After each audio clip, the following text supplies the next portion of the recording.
Dando continuidade à nossa exposição da pesquisa do Jesus histórico, hoje a gente vai falar mais a respeito da história da busca do Jesus histórico. Por que é necessário falar a respeito da história da busca? Justamente para a gente entender, né? Justamente eu escolhi hoje fazer essa continuidade. Ontem a gente abordamos a respeito do Jesus histórico, né? O que é o Jesus histórico? O Jesus histórico ele se trata de um retrato fragmentado, minimalista e reconstruído por historiadores modernos daquilo que poderia ter sido Jesus, né?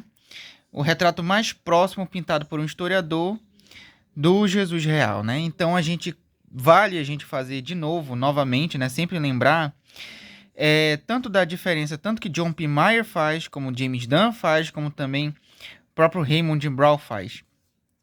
Uma coisa é o Jesus real e outra coisa é o Jesus histórico. Uma coisa é aquilo que aconteceu, o passado, e outra coisa é aquilo que o historiador hoje consegue reconstruir.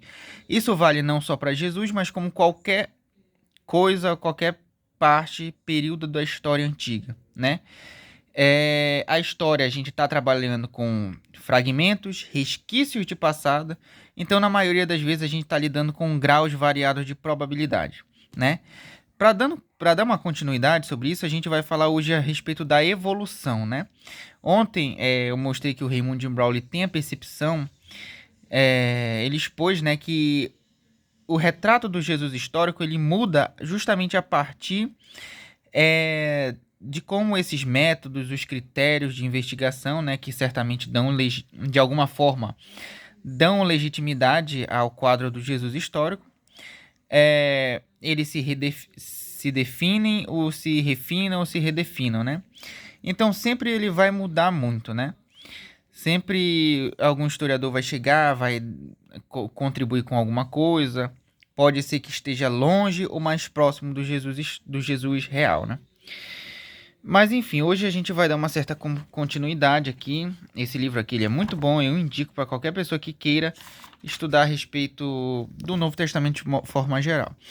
Aqui, né, novamente, falando de forma mais geral do apêndice 1, né, o Jesus histórico. Ele vai falar aqui, por exemplo, vai começar ali com o período iluminista, o auge do racionalismo no século XVIII, quando a gente tem o auge do racionalismo e a tendência de buscar a respeito de entender melhor o passado, né? É aí que a necessidade de estudar a história, realmente ela pode-se dizer que tem o seu auge, né? O seu começo, né? O seu start. Nós temos figuras como David Friedrich Strauss, F. Bauer, que contribuíram bastante também, querendo ou não, de alguma forma, para algumas percepções, apesar de hoje os estudiosos não partirem, não abraçarem tudo o que eles falaram, eles, do ponto de vista teórico, né, eles contribuem de alguma forma, né? Muita coisa, desde o racionalismo até hoje, mudou-se muito, né? E aqui, né, eu vou... Olha aqui, ó.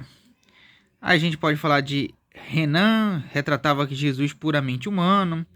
Então, a investigação, o quarto evangelho logo foi descartado como criação teológica, portanto, fonte histórica nada confiável. Lembrando, né? Antigamente, os estudiosos descartavam o quarto evangelho e davam preferência a Marcos e os sinóticos, né? Hoje em dia continua mais ou menos assim, mas a diferença é que não se descarta mais o evangelho de João.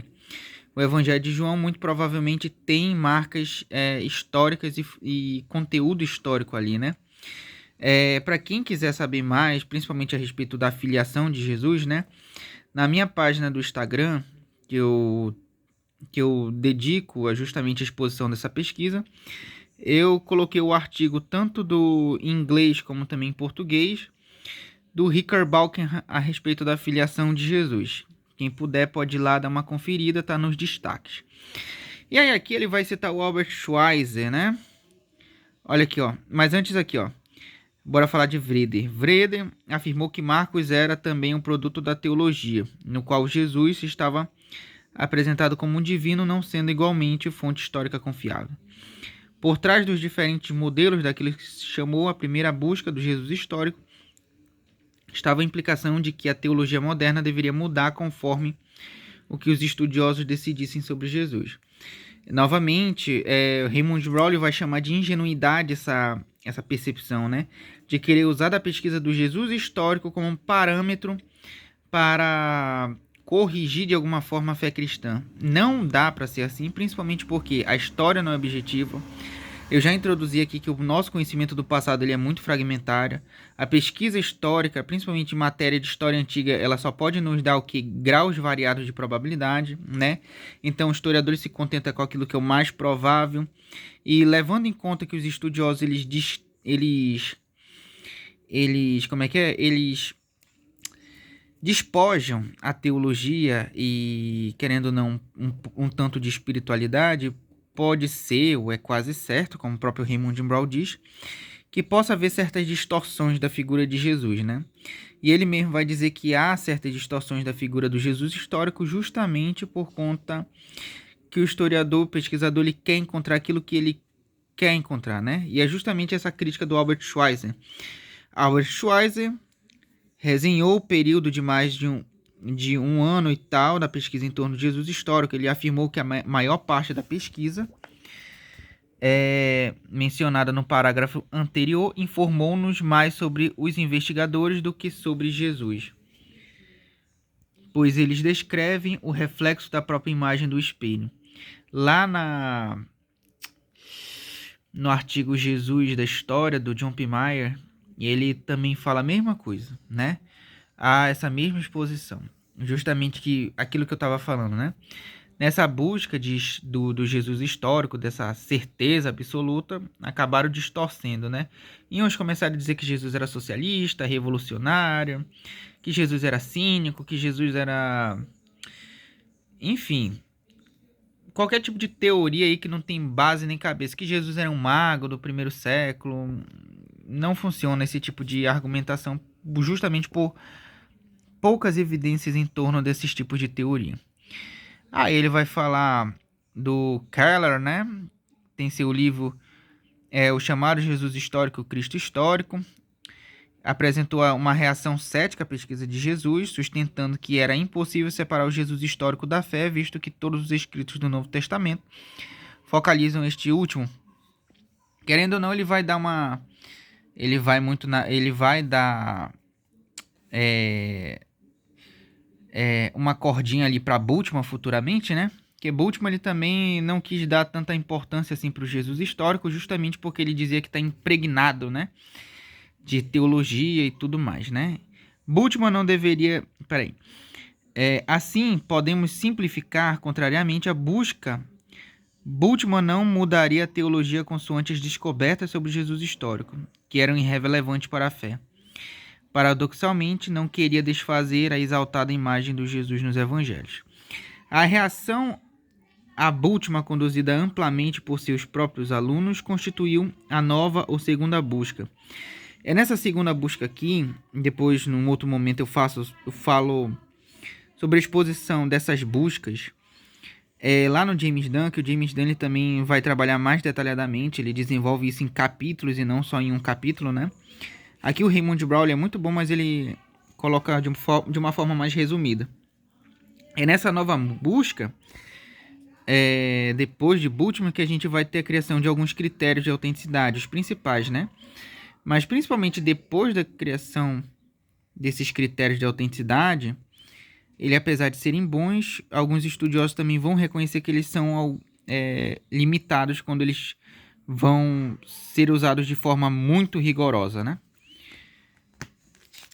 A vizinha chegou ali e tá falando com a vovó. Bora lá.